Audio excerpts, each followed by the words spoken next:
किया है और हमने ये कोशिश की है कि विश्व स्तरीय सुविधाएं लोगों को मिल सकें और ये जो उपाय हमने उठाए हैं इनका बहुत असर पड़ा है और इससे 7% की विकास दर हमने हासिल करने में कामयाबी हासिल की है और हमने कई मजबूत कदम उठाए हैं। हमने गरीबी हटाने की दिशा में उल्लेखनीय प्रगति की है और अपने लोगों के जीवन स्तर को बेहतर किया है। हम ऐसा माहौल अभी महसूस कर रहे हैं जहां बाहरी माहौल काफी बदल रहा है और दुनिया में काफी असर पड़ रहा है। बहुपक्षीय जो सप्लाई चेन है वो उसमें बाधा आ रही है, नई तकनीक आ रही है जिससे कि लगातार बदलाव हो रहे हैं और इससे ऊर्जा, जल, इनकी मांग काफी बढ़ रही है। जो क्रिटिकल मिनरल है उनकी डिमांड काफी बढ़ रही है। भारतीय सरकार लगातार इस बात को लेकर समर्पित है कि हम जो भावनाएं हैं उनको हम समावेशी बनाए रखें और हमारा विकास होता रहे, हमारा कारोबार बढ़ता रहे और भारत सरकार इसके लिए ये चाहती है, भारत चाहता है कि वो लगातार जुड़ा रहे, वैश्विक बाजारों से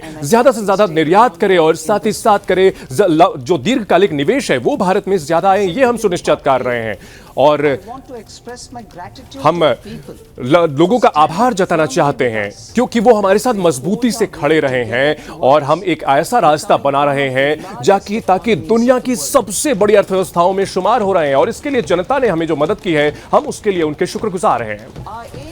हमारा जो लक्ष्य है, वो जो आकांक्षाएं हैं उनको परिवर्तन, उनको हमारी जो इस चीज में हासिल करना है कि हमारी जो उपलब्धियां हैं उसमें हासिल करना है। हम चाहते हैं कि जो हमारा जो कृषक तबका है, हमारे जो अनुसूचित जाति के लोग हैं, हमारे जो गरीब हैं, हमारे जो आदिवासी हैं, उनको फायदा मिल सके। विकसित भारत में 2026 में जो युवा नेता हैं उन्होंने 2026 में ये कई सारे आइडिया दिए, कई सारे नवे इनोवेटिव आइडियाज दिए जिसमें प्रधानमंत्री नरेंद्र मोदी को कई सारे ऐसी सलाह दी है जिससे कि युवाओं को आधार बना करके हम अपने इस बजट का निर्माण कर रहे हैं। हमारी सरकार का यह संकल्प है कि हम गरीबों की ओर पूरा ध्यान दे सके और खास तौर पे वो लोग जो कि समाज के वंचित तबके के हैं और इस संकल्प को पूरा करने के लिए ये ऐसा पहला बजट है जो कर्तव्य भवन में बनाया गया है और इसको जो प्रेरणा मिली है वो 3 कर्तव्यों से मिली है।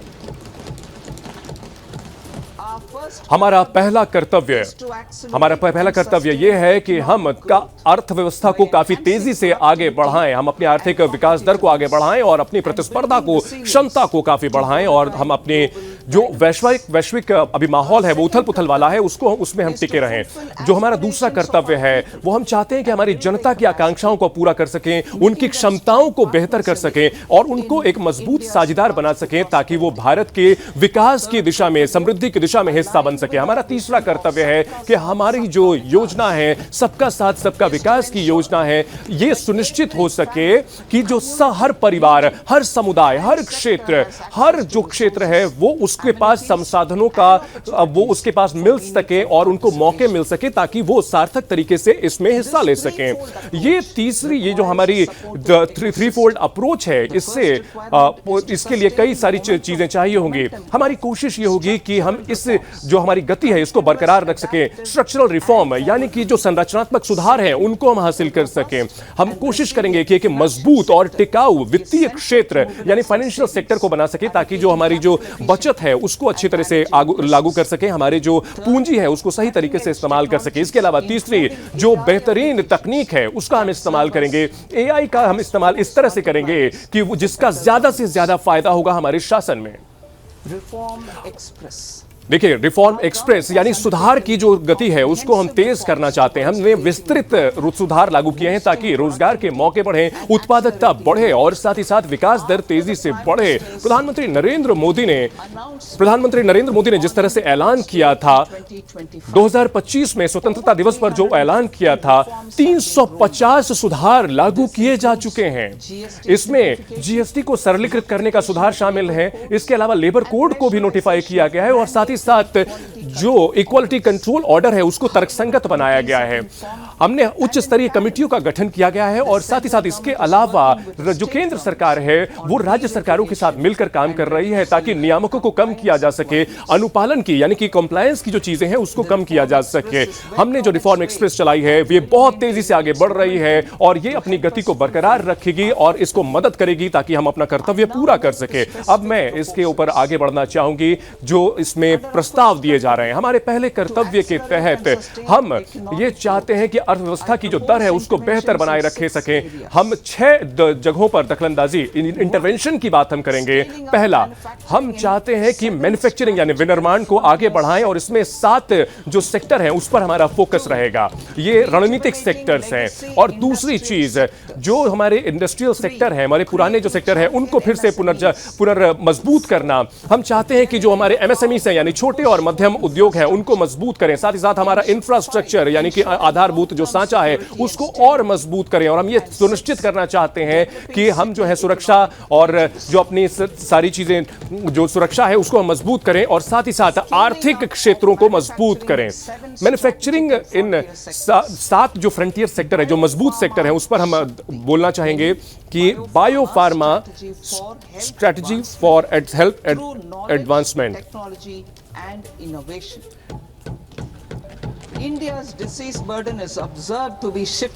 देखिए, भारत के ऊपर जो जिम्मेदारियां हैं, भारत की चुनौतियां बढ़ जाती हैं बीमारियों से, जैसे कि डायबिटीज, कैंसर और ऑटो इम्यून जो बीमारियां होती हैं, इससे समस्या बढ़ जाती है। इसमें जो बायोलॉजिकल मेडिसिन हैं वो बेहतर होती हैं, वो लोगों के जीवन को बढ़ाती हैं। और भारत को हम चाहते हैं कि बायोफार्मा मैन्युफैक्चरिंग हब के तौर पर हम डेवलप करें और इसके लिए इस कदम के लिए हम बायोफार्मा शक्ति को हम प्रस्ताव देते हैं और इसके लिए 10,000 करोड़ रुपए को हम प्रस्तावित कर रहे हैं अगले 5 साल के लिए। और इससे ऐसा इकोसिस्टम यानी माहौल बनेगा जिससे कि जो घरेलू मौके पर, घरेलू फ्रंट पर उत्पादन बढ़ेगा। बायोफार्मा पर हमारा फोकस रहेगा। इसमें 3 नए नेशनल इंस्टीट्यूट बनाए जाएंगे। फार्मास्यूटिकल एजुकेशन और रिसर्च से जुड़े हुए जो नाइपर्स हैं इनकी स्थापना की जाएगी और साथ साथ अभी जो हमारे पास 7 जो मौजूदा हैं उनको बेहतर बनाया जाएगा। इसके साथ साथ हम 1000 से ज्यादा ऐसे साइट्स बनाएंगे जो कि फिलहाल जुड़े हुए हैं और ये हमारी केंद्रीय जो ड्रग ऑर्गेनाइजेशन है उनके स्तर को ये मैनेज कर सके और तय समय पर इसको डिलीवर कर सके। और इसके लिए हम वैज्ञानिक तरीके से हम इसकी निगरानी करेंगे, ये सुनिश्चित करेंगे। भारत का जो सेमीकंडक्टर मिशन है, ये 1.0 जो हमारा था, हमने अपनी क्षमताओं को सेमीकंडक्टर के क्षेत्र में बढ़ाया है और इस पर हम आगे और बढ़ेंगे। और हमने ISM 2.0 की शुरुआत की है ताकि हम ऐसे उपकरण बना सकें जो भारतीय IP और जो हमारी जो सप्लाई चेन है उसको हम मजबूत कर सकेंगे और हमारी जो इंडस्ट्री है वो इसकी अगुवाई करेगी ताकि ऐसी तकनीक बन सके और ऐसा हमारे पास कुशल वर्कफोर्स उपलब्ध हो सके। और अगर इलेक्ट्रॉनिक्स की बात की जाए तो जो उपकरण बनाने की क्षमता है, इसके लिए 22,919 करोड़ रुपए के लिए आवंटन हमने किया हुआ है और इसका हमने लक्ष्य 2 गुना कर दिया है। हम इसको बढ़ाने का प्रस्ताव दे रहे हैं। हमारा जो आवंटन जो है हम 40,000 करोड़ कर रहे हैं ताकि हमने जो ये कदम बढ़ाए हैं इसको और बेहतर तरीके से इनका दोहन किया जा सके, बेहतर और किया जा सके।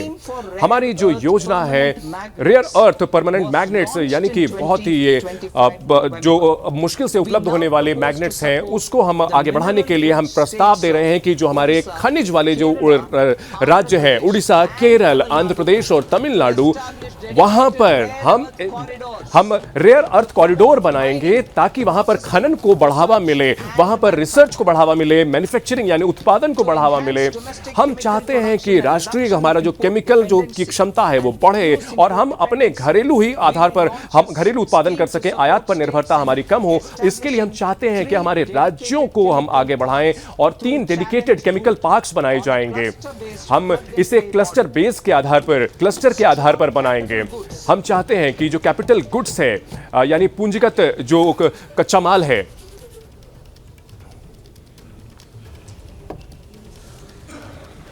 स्ट्रॉन्ग कैपिटल गुड्स की जो क्षमता है वो बहुत जरूरी है। ये उत्पादकता का सबूत है और क्वालिटी का भी सबूत है। और इस क्षमता को हम बढ़ाने के लिए हम प्रस्ताव देते हैं, निम्नलिखित प्रस्ताव हैं। हाईटेक टूल रूम्स की स्थापना की जाएगी और जो सार्वजनिक परिवहन सार्वजनिक सेक्टर है वो स्थापित करेगा और सार्वजनिक क्षेत्र इसमें ये करेगा और ये 2 जगहों पर स्थापित किया जाएगा ताकि बड़े पैमाने पर उच्च स्तरीय कंपोनेंट्स की स्थापना की जा सकेगी और बहुत कम कीमत पर इसकी स्थापना की जा सकेगी। इसके अलावा दूसरी चीज हम चाहते हैं कि कंस्ट्रक्शन और इंफ्रास्ट्रक्चर के इक्विपमेंट्स यानी जो उपकरण होते हैं उसको हम बेहतर कर सकें और इसे भी हम घरेलू स्तर पर ही इसका निर्माण कर सकें, ये सुनिश्चित करेंगे और तकनीकी तौर पर इसे हम काफी उन्नत रखेंगे सीआईई के जरिए। हम चाहते हैं कि जो लिफ्ट होते हैं जो कि बड़े हाई राइज बिल्डिंग्स में होते हैं, चाहे फायर फाइटिंग के इक्विपमेंट्स होते हैं, इसके अलावा टनल खोदने वाले जो उपकरण होते हैं, जो मेट्रो की लाइन बनाने के लिए जरूरत होती है, ये सब इसमें शामिल होंगे। इसके अलावा हम और एक स्कीम यहां पर प्रस्तावित करते हैं, कंटेनर के उत्पादन की क्षमता बनेगी ताकि हम वैश्विक स्तर पर बेहतरीन एक इकोसिस्टम यानी माहौल बना सकेंगे ताकि विश्व स्तरीय कंटेनर की स्थापना कर सकेंगे। इसके लिए 5 साल में 10,000 करोड़ रुपए का प्रस्ताव दिया जा रहा है। हम अगर बात की जाए टेक्सटाइल सेक्टर जहां पर मजदूरों को बड़े पैमाने पर रोजगार मिलता है, हम एक ऐसा प्रोग्राम इंटीग्रेटेड यानी समेकित प्रोग्राम बनाना चाहते हैं जिसमें पहला फाइबर राष्ट्रीय फाइबर स्कीम होगी जहां पर जूट और नेशनल फाइबर स्कीम होगी। इसके अलावा मनुष्यों द्वारा बनाए जाने वाले फाइबर होंगे। एक रोजगार योजना भी होगी जो कि टेक्सटाइल्स के जरिए आगे बढ़ेगी और हम चाहते हैं कि जो तकनीक है उसको बेहतर किया जा सके और साथ ही जो कॉमन टेस्टिंग सर्टिफिकेट सेंटर बनाए जाएंगे। तीसरे की अगर बात की जाए तो राष्ट्रीय हैंडलूम और हैंडीक्राफ्ट प्रोग्राम बनाया जाएगा ताकि हमारा जो मौजूदा स्कीम का स्ट्रक्चर है वो भी इसमें जुड़ सके और हम इसके लिए हम चाहेंगे कि हमारे जो मजदूर हैं, हमारे जो कारीगर हैं, उनको मदद मिल सके। हम चाहते हैं कि वैश्विक तौर पर जो हमारी तकनीक की क्षमता है उसको और बढ़ाएं।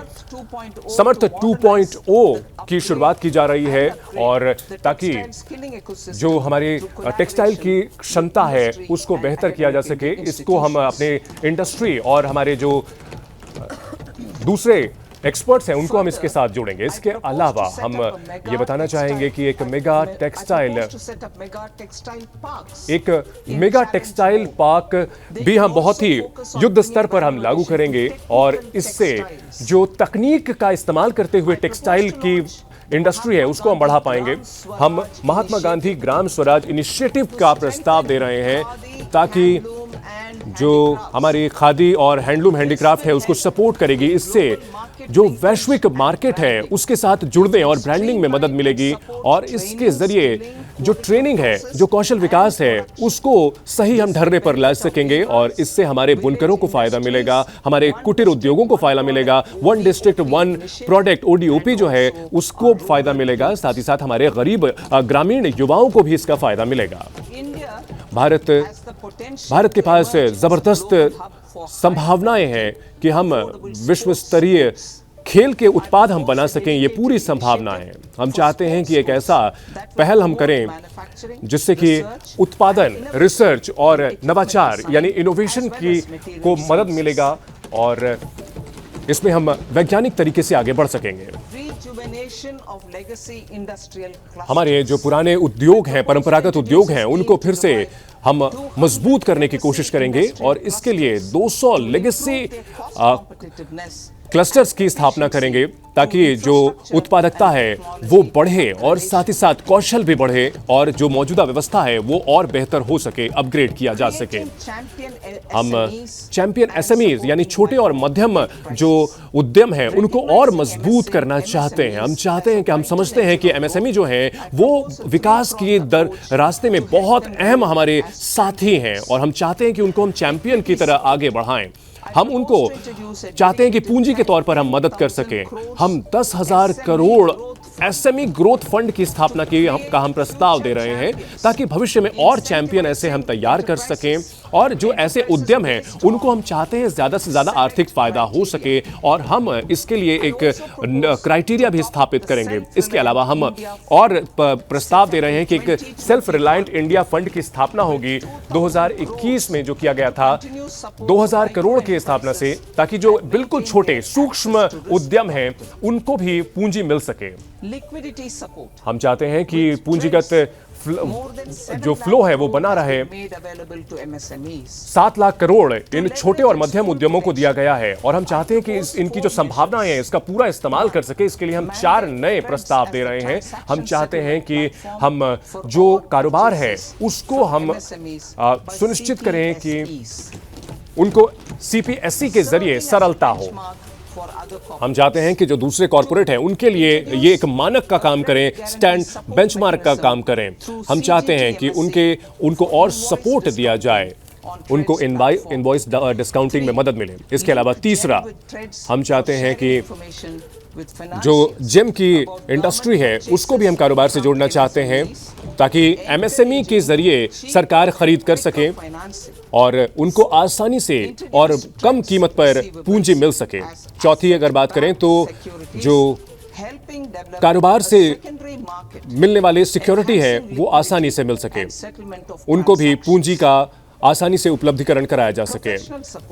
हम प्रोफेशनल सपोर्ट देना चाहते हैं। सरकार की कोशिश होगी कि वो आईसीएआई, आईसीएसआई और आईसीएमएआई के जरिए